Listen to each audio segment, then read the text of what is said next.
بسم الله الرحمن الرحيم. السلام عليكم ورحمة الله وبركاته. إن الحمد لله نحمده ونستعينه ونستغفره ونعوذ بالله من شرور أنفسنا ومن سيئات أعمالنا. من يهده الله فلا مضل له ومن يضلل فلا هادي له. وأشهد أن لا إله إلا الله وحده لا شريك له وأشهد أن محمدا عبده ورسوله. يا أيها الذين آمنوا اتقوا الله حق تقاته ولا تموتن إلا وأنتم مسلمون. يا أيها الناس اتقوا ربكم الذي خلقكم من نفس واحدة وخلق منها زوجها وبث منهما رجالا كثيرا ونساء واتقوا الله الذي تساءلون به والأرحام إن الله كان عليكم رقيبا. يا أيها الذين آمنوا اتقوا الله وقولوا قولا سديدا يصلح لكم أعمالكم ويغفر لكم ذنوبكم ومن يطع الله ورسوله فقد فاز فوزا عظيما. أما بعد. Alhamdulillah, bersyukur kita kepada Allah Subhanahu wa taala dapat kita menunaikan salat fardu maghrib secara berjemaah. Dan seterusnya kita akan kembali menyambung kuliah kitab perisai bagi sekalian mukallaf yang merupakan syarah bagi matan kitab Al-Aqidah At-Tahawiyah, yang mana pada minggu yang lalu kita masih dalam matan yang ke-88, yaitu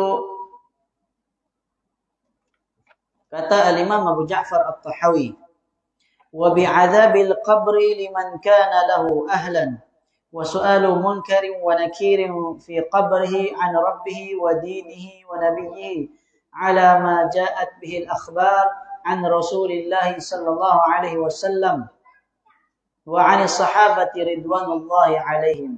Kami beriman dengan adanya azab kubur bagi mereka yang berhak menerimanya dan soal mungkar dan nakir di dalam kubur mengenai Tuhannya, agamanya dan nabinya mengikut penjelasan hadis Rasulullah sallallahu alaihi wasallam dan daripada para sahabat ridwanullahi alaihim. Semoga Allah meridai mereka.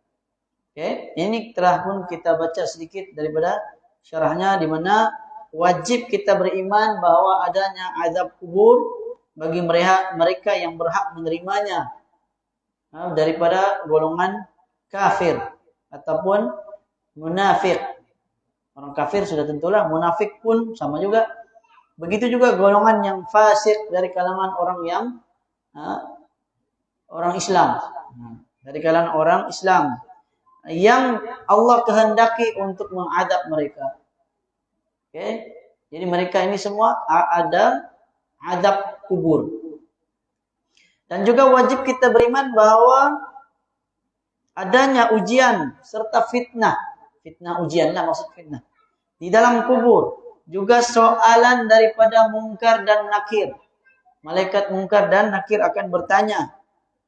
Apa pertanyaannya? Umumnya 3 persoalan utama. Yaitu tentang an rabbihi, tentang Tuhannya. Wa nabiyhi wa dinihi, tentang agamanya. Wa nabiyhi, dan tentang nabinya.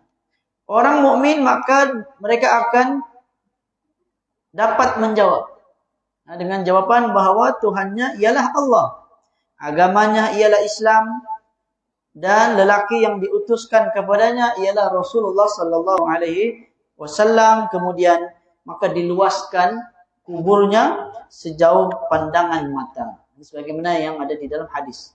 Adapun orang kafir maka setiap kali ditanya dengan soalan, lalu dia menjawab, aku tidak tahu. Kemudian disempitkan kuburnya sehingga berselisih tulang rusuknya. Okay. Dikehendaki dengan kubur di sini ialah alam barzakh yang berada selepas daripada mati, sama ada di dalam perut tanah, perut binatang, atau dibakar api dan lain-lain lagi.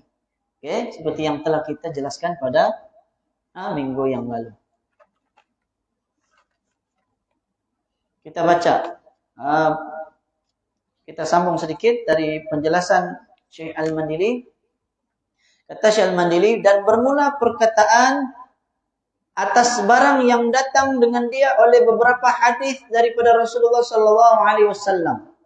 Maksudnya apa? Ala ma jaa bihi al-akhbar, dia kata tadi. Okey, ala ma ja'at bihi al-akhbar, apa yang dibawa daripada akhbar, khabar. Khabar ni maksudnya hadis. Okey, termasuk juga athar daripada sahabat Nabi. Tapi bila sebut secara umumnya atau disebut akhbar an Rasulillah, artinya hadis lah. Apa-apa hadis datang hadis dari Rasulullah, maka wajib kita membenarkannya. Kata Syekh Al-Mandili, artinya segala siksa kubur dan pertanyaan mungkar dan nakir itu wajib kita percaya semacam dengan kelakuan yang dikhabarkan Nabi sallallahu alaihi wasallam serta para sahabatnya.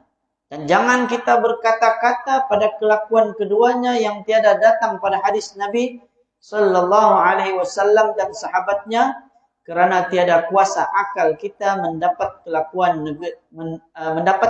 negeri akhirat melainkan yang dikhabarkan Nabi sallallahu alaihi wasallam. Okay? Artinya apa?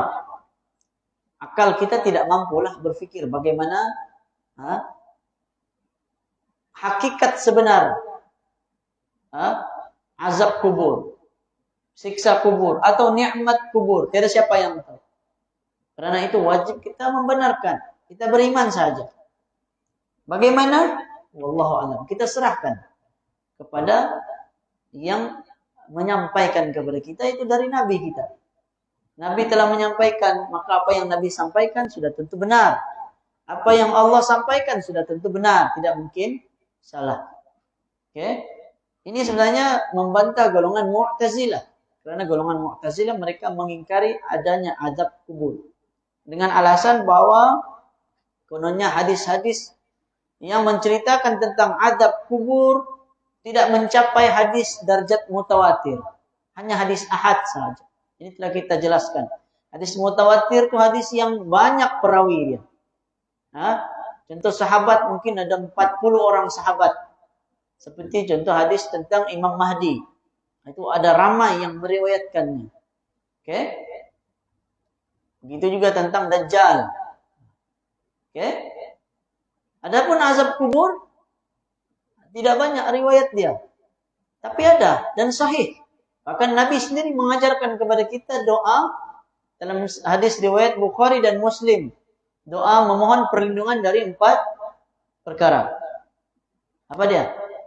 Doa sebelum memberi salam ketika solat. Selepas kita baca tahiyat akhir, selepas kita baca selawat ke atas Nabi, min fil alamina innaka hamidum majid, maka Nabi ajarkan kita doa. Bahkan Nabi pun mengamalkannya. Allahumma inni a'udzubika min adzabi jahannam wa min adzabil qabri wa min fitnatil mahya wal mamat wa min syarri fitnatil masiihid dajjal. Ya Allah, aku memohon perlindungan kepadamu daripada azab kubur. Yang mula-mula Allahumma inni a'udzubika min adzabi jahannam, azab api neraka. Api neraka jahannam. Wa min adzabil qabri, dan dari azab kubur. Jadi Nabi dalam doa itu menunjukkan adanya azab kubur. Okay? Dan ulama membahaskan setiap alam. Yang pertama alam arwah atau alam ruh. Kemudian alam perut ibu, kan, alam rahim. Kemudian yang ketiga alam dunia. Kemudian yang keempatnya alam barzakh, alam kubur. Kemudian yang kelimanya baru alam akhirat, itu setelah bangkit dari kubur. Okay? Sebagian ulama mengatakan setiap alam itu selepasnya lebih panjang dari sebelumnya. Jadi azab kubur lebih panjang. Alam barzakh itu lebih panjang masa dia.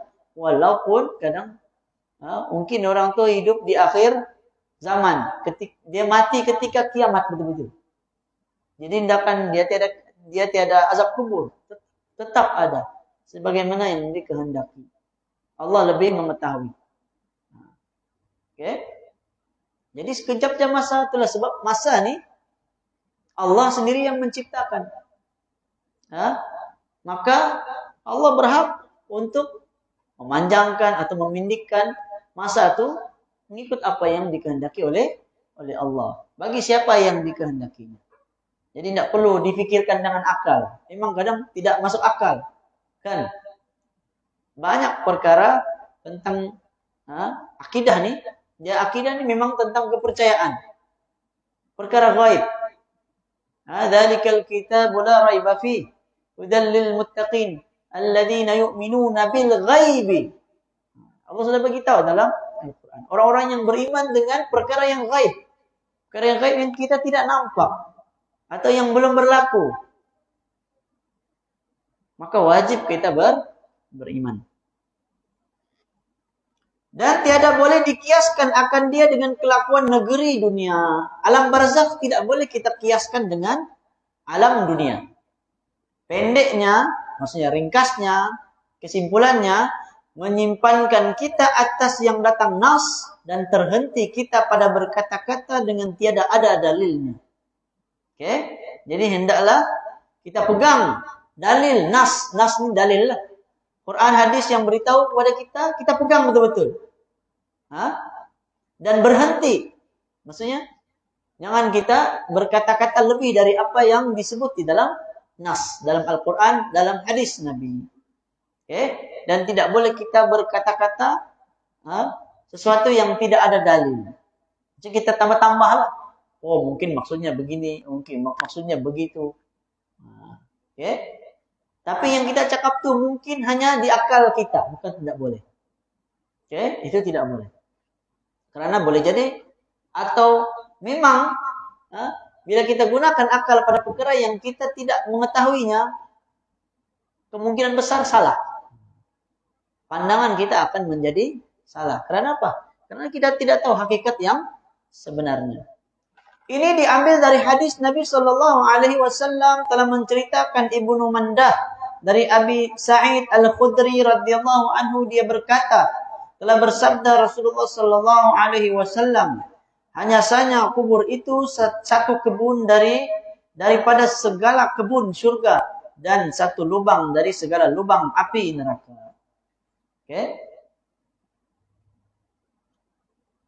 Maksudnya ada dalam ucapan hadis Nabi itu sudah dimasukkan dalam matan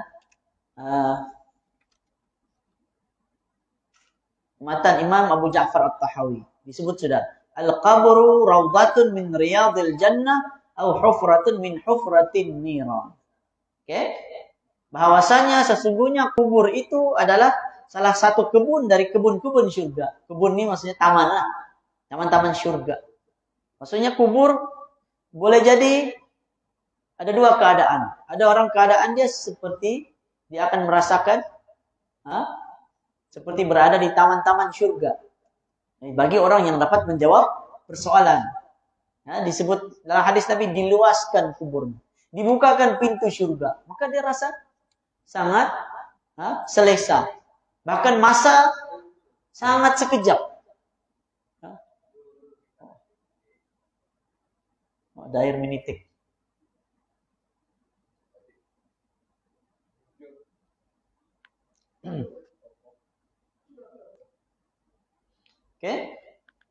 Jadi di dalam kubur ada orang yang merasakan taman-taman surga, dan juga boleh jadi salah satu lubang dari lubang-lubang api neraka. Bagi orang yang tidak dapat menjawab, maka dia jadi lubang api neraka. Maksudnya merasakan, dia akan merasakan kesengsaraan dengan siksa. Baru kubur, belum lagi siksa di api neraka. Dan menceritakan oleh Al-Baihaqi dan Ibnu Abi Ad-Dunya daripada Ibnu Umar radhiyallahu anhuma berkata, bersabda Rasulullah sallallahu alaihi wasallam, bermula kubur itu satu lubang dari segala lubang-lubang jahanam dan sebidang kebun dari segala kebun surga. Dia tidak bawakan riwayat teks Arabnya, maka kita baca terjemahannya saja. Tapi artinya lebih kurang sama. Cuma yang mula hadis dari riwayat Ibnu Mandah atau dari Abu Sa'id Al-Khudri, dia memulakan kebun surga, kemudian lubang api neraka. Kemudian riwayat Ibnu Umar atau riwayat Imam Al-Baihaqi dari Ibnu Abi Dunya dari Ibnu Umar, bermula kubur itu satu lubang dari segala lubang Jahannam. Ini disebut Jahannam. Oke? Jahannam pun salah satu nama dari nama api neraka. Ketahuilah olehmu bahwasanya pengarang menunjuki ia dengan perkataan dan dengan siksa kubur bagi mereka yang ahli baginya sehingga akhirnya. Oke? Kepada mazhab ahli sunnah dan jumhur Mu'tazilah yang mengiktikadkan mereka itu akan sungguh siksa kubur dan nikmatnya dan pertanyaan mungkar dan nakir di dalamnya, dan tiada mengingkarkan akan ketiga-tiganya melainkan mulhidah. Oke, kata Syekh Al-Mandili, dia kata golongan ahli sunnah wal jamaah kemudian jumhur golongan Mu'tazilah. Oke, mereka banyak yang mengiktikadkan tentang adanya siksa kubur, ada juga nikmat. Tetapi pada pandangan tuh, dalam pandangan ahli sunnah dan juga Mu'tazilah, ada golongan yang mengingkari akan kesemuanya itu. Yaitu golongan mulhidah. Mulhidah ini golongan yang mengingkari ataupun ilhad. Ilhad ini lebih kurang etis lah, yang tidak percaya agama. Oke, seperti mana sebahagian golongan kafir masyarakat Arab dahulu ada yang tidak mempercayai adanya hari akhirat. Oke, jika tidak ada hari akhirat, jadi azab kubur sudah tentu lagi dia tidak percaya. Tapi Islam datang memberitahu bahwa ada. Bahkan sebenarnya bukan Islam saja yang memberitahu tentang perkara ini. Agama ahli kitab sebelumnya, Yahudi dan Nasrani juga mempercayainya. Mereka juga percaya adanya hari akhirat. Bermula dalil bagi ahlu sunnah beberapa hadis yang mutawatir. Setengah daripada hadis Al-Bukhari dan Muslim daripada Ibnu Abbas radhiyallahu anhuma. Maksudnya, panjang hadis dia. Hadisnya berbunyi bahwasanya Nabi Shallallahu Alaihi Wasallam lalu ia dengan dua kubur. Maka bersabda ia bahwasanya keduanya sesungguhnya disiksa keduanya dan tiada disiksa keduanya pada yang besar. Artinya yang sukar meninggalkannya. Adapun salah seorang daripada keduanya maka ia tiada memelihara ia daripada kencingnya. Dan adapun yang lain maka ada ia berjalan dengan mengadu domba. Oke? Maka memanggil ia dengan pelepah tamar yang basah, maka memilih ia akan dia dua belah. Dan bersabda ia, mudah-mudahannya diringankan daripada keduanya selama belum kering keduanya. Bahasa lama.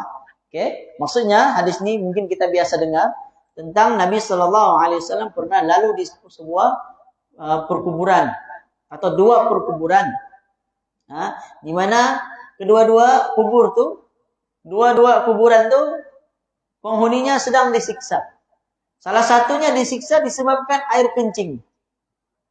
Satu lagi disiksa sebab suka mengadu domba, suka namimah. Namimah ni dia suka dia mengumpat tujuannya untuk apa? Supaya orang bertengkar.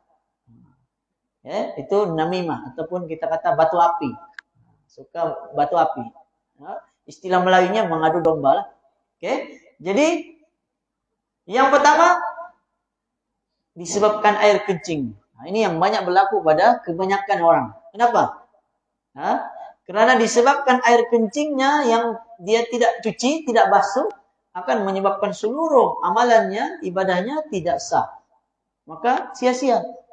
Setelah dia disiksa. Daripada perbuatan sekecil-kecil, yaitu hanya sekadar kencing, tidak cuci je bah. Kan kita bilang apa masalah? Disebabkan tidak pun cuci kencing, maka najis. Maka kita bawa ke solat kita tidak sah. Karena solat tidak boleh membawa najis. Nampak kecil. Tapi yang kebanyakan orang hari ini kalau pergi kencing, tengok. Gimana dia pergi kencing? Dia kencing di luar tempat yang tiada tempat cuci itu. Nah, kan. Jadi macam mana kalau mau kencing sana juga kena cuci lah, tapi macam mana mau ambil air? Kan. Sebaiknya jangan kita kencing, bahkan sebenarnya kurang sopan lah. Dalam Islam pun sebenarnya kalau kita kencing atau kita buang air, adabnya Nabi SAW mengajarkan dengan cara duduk. Kecuali bukan bermakna Nabi tidak pernah kencing berdiri. Nabi pernah kencing berdiri ketika ada keadaan yang menyukarkan untuk duduk. Dalam hadis riwayat Bukhari, Nabi pernah pergi ke satu kawasan pembuangan sampah dan Nabi kencing berdiri di situ. Lalu Nabi minta pada sahabat Nabi membawakan air untuk Nabi cuci. Artinya walaupun Nabi kencing di tempat tempat pembuangan sampah itu berdiri, tapi Nabi tetap cuci kencing. Oke? Dan itu diingkari oleh istri Nabi Aisyah. Aisyah kata dia tidak pernah melihat Nabi kencing berdiri. Artinya Nabi sentiasa kencing duduk.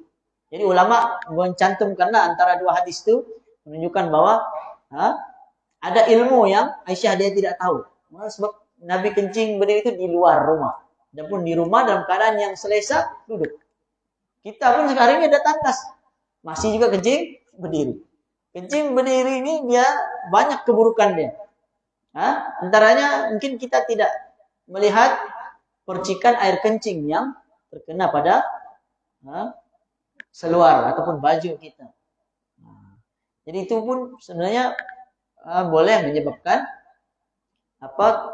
pakaian kita terkena najis dan boleh menyebabkan sholat kita tidak sah karena ada najis pada pakaian kita. Kan sholat syaratnya mesti suci. Suci daripada najis dan juga daripada hadas.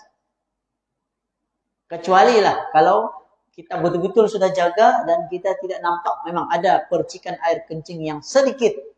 Dalam mazhab Syafi'i, air kencing yang sangat kecil seperti jarum dia kata. Maka itu dimaafkan. Itu dimaafkan. Yang terlalu sedikit sehingga kita pun tidak kelihatan. Air ini memang dia kadang-kadang ada yang sedikit langsung nampak. Sekali kena lepas itu dia kering terus. Sebab terlalu kecil. Yang begitu dimaafkan. Oke? Jadi dua nih peristiwa nih maka Nabi SAW buat apa? Disebabkan dua penghuni kubur nih sedang disiksa maka Nabi pun mengambil pelepah tamar. Lalu Nabi membagi dua. Nabi potong deh.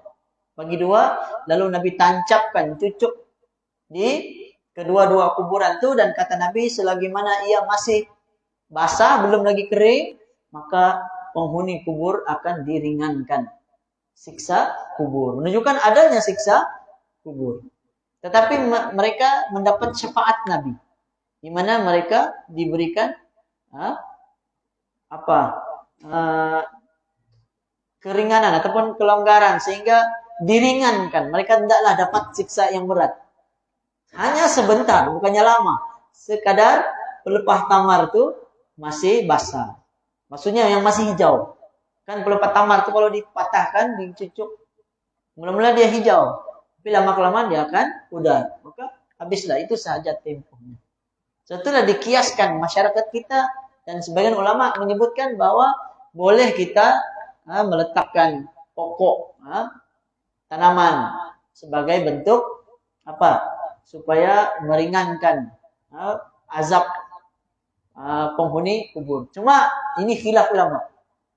Ini termasuk khilaf ulama. Sebahagian ulama mengatakan itu khusus bagi Nabi, perbuatan Nabi.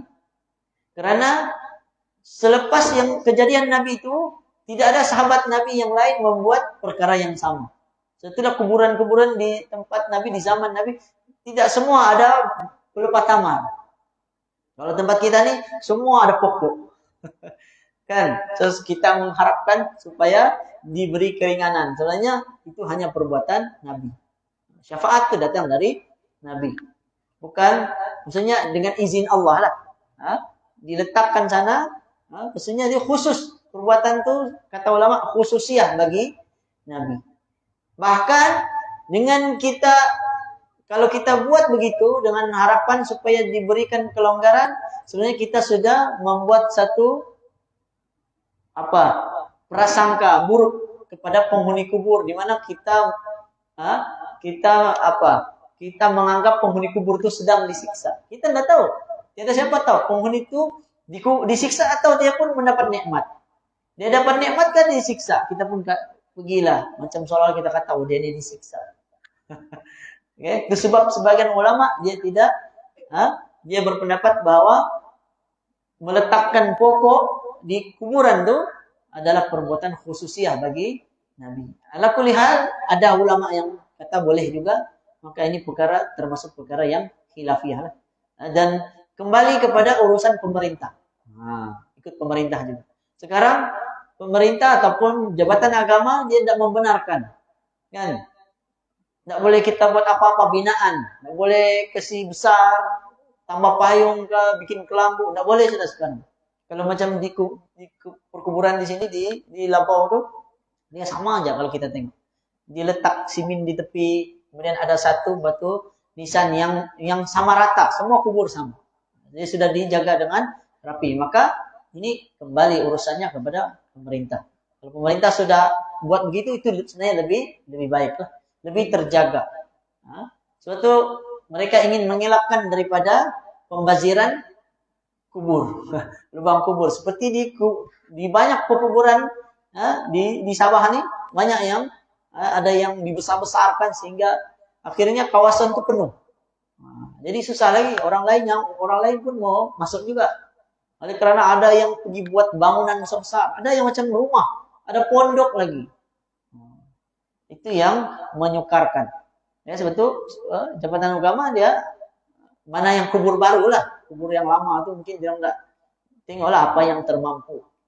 Kadang-kadang ada juga jabatan agama yang kalau sekiranya ada keperluan mereka korek semula. Korek semula kemudian pindahkan. Ada. Pernah berlaku. Oke. Jadi itu dikembalikan urusannya kepada pemerintah kita.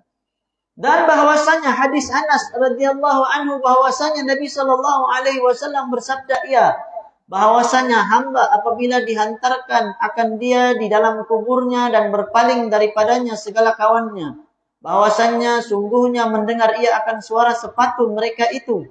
Sepatu ini kasut, okay? Ataupun selipar. Maka datang akan dia oleh dua malaikat. Maka mendudukkan keduanya akan dia. Maka berkata keduanya baginya, ada apa engkau berkata pada ini lelaki Muhammad sallallahu alaihi wasallam? Maka adapun orang yang beriman maka berkata, aku naik saksi. Maksudnya aku bersaksi bahwasanya ia hamba Allah Ta'ala.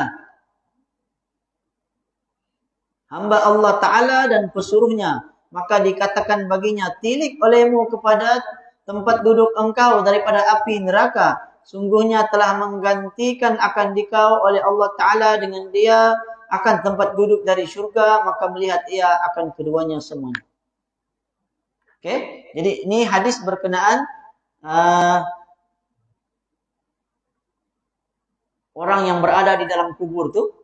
Nabi menceritakan bahwa ketika penghuni ataupun orang yang menguburkan, kemudian mereka berlalu pergi, maka orang yang ada di kubur tuh dia mendengar telapak kasut, orang pergi berlalu, lalu akhirnya siapa datang? Malaikat pula datang. Dan malaikat mendudukkan dia. Cuma dia duduk. Ini termasuk perkara gaib. Karena ini berlaku di alam barzakh. Kita tidak tahu macam mana dia didudukkan. Yang diceritakan kubur dijadikan seluas mata memandang. Dia terasa luas. Padahal kalau kita korek tidak luas pun. Masa dia berada pada alam yang tersendiri. Oke. Seperti sebelum kita di dunia, kita di alam roh. Kan? Kita pun dah tahu macam mana keadaan dia. Dalam perut ibu. Kita boleh bernapas lagi. Masa tu dah payah pakai oksigen begitu. Dalam tu kan ada air. Boleh bernapas.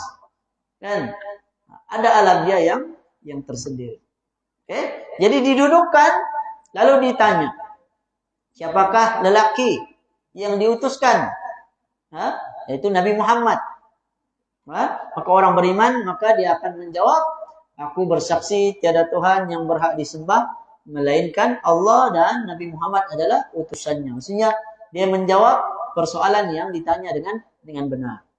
Lalu bagi orang yang tidak dapat menjawab, seperti yang tadi lah, bila dia tidak dapat jawab, maka dia jawab, aku tidak tahu, la adri, lalu dipukul, kemudian disempitkan. Jadi ini semua ada hadisnya, ada banyak hadis yang menceritakan tentang azab dan siksa kubur ini. Berkata Qatadah, diriwayatkan bagi kami bahwasannya diluaskan baginya di dalam kuburnya 70 hasta. Dalam riwayat yang lain menyatakan bagaimana luas kubur orang yang diluaskan kuburnya, luasnya seluas 70 hasta. Dipenuhkan atasnya tanam-tanaman yang hijau.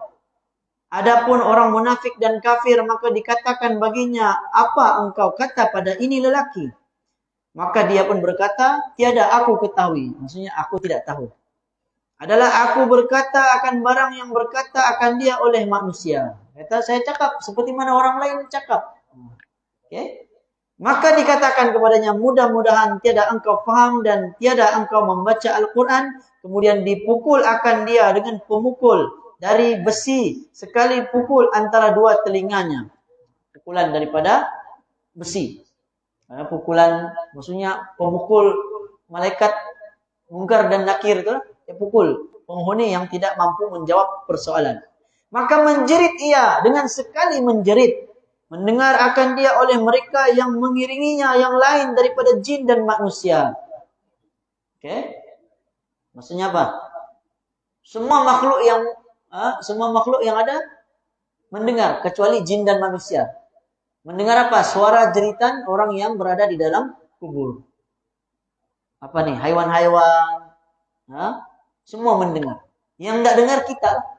Mereka sedang menjerit di dalam kubur. Karena apa? Karena dipukul. Sedang disiksa. Seperti yang saya cerita sebelum ini. Ada orang buat eksperimen kan. Diletakkan penangkap suara. Tapi wallahu alam, saya pun tidak tahu kebenaran dia. Kisah itu betul atau tidak. Tapi dikatakanlah, diletakkan perakam suara yang halus, lalu terdengar suara jeritan. Kalau dipasang tuh, saya ingat dulu kami buat program kanak-kanak kan, buat program motivasi. Bila kita pasang video tuh, ada yang menjadi histeria juga. Karena dahsyatnya suara tuh. Budak-budak yang dengar pun takut pula. Jadi las-las kami pun tidak buat lagi. Jarang sudah kita buat gitu. Kita kasih ajar saja. Mana yang bagus, mana yang tidak bagus. Begini baik, begini buruk. Jarang sudah kita bawa yang siksa-siksa kubur nih. Takut orang jadi kerja pula bila ada yang jadi histeria. Artinya mendengar akan dia oleh sekalian makhluk yang lain selain jin dan manusia. Seperti yang ada dalam riwayat Imam Ahmad. Dan disempitkan atasnya akan kuburnya sehingga berselisih segala tulang rusuknya. Hadis riwayat Bukhari, Muslim, Imam Ahmad, Abu Daud, dan An-Nasai. Wallahu alam. Jadi selesai kita pada matan yang ke-88. Jadi dibawakan hadis saja. Menceritakan, membuktikan bahwa azab kubur, nikmat kubur itu benar adanya. Berdasarkan hadis-hadis yang datang dari Nabi yang sahih. Jadi ini termasuk perkara gaib. Wajib kita beriman. Bagaimana? Wallahu alam. Tiada siapa yang tahu. Kerana tiada siapa yang pernah mengalaminya. Kecuali orang yang telah meninggal dunia. Mau tahu bagaimana? Kena meninggal dulu. Baru tahu bagaimana azab kubur ataupun siksa kubur. Begitu juga nikmat kubur. Mudah-mudahan kita semua termasuk di kalangan mereka yang mendapat nikmat kubur, dijauhkan dari azab siksa di dalam kubur dan juga azab siksaan api neraka.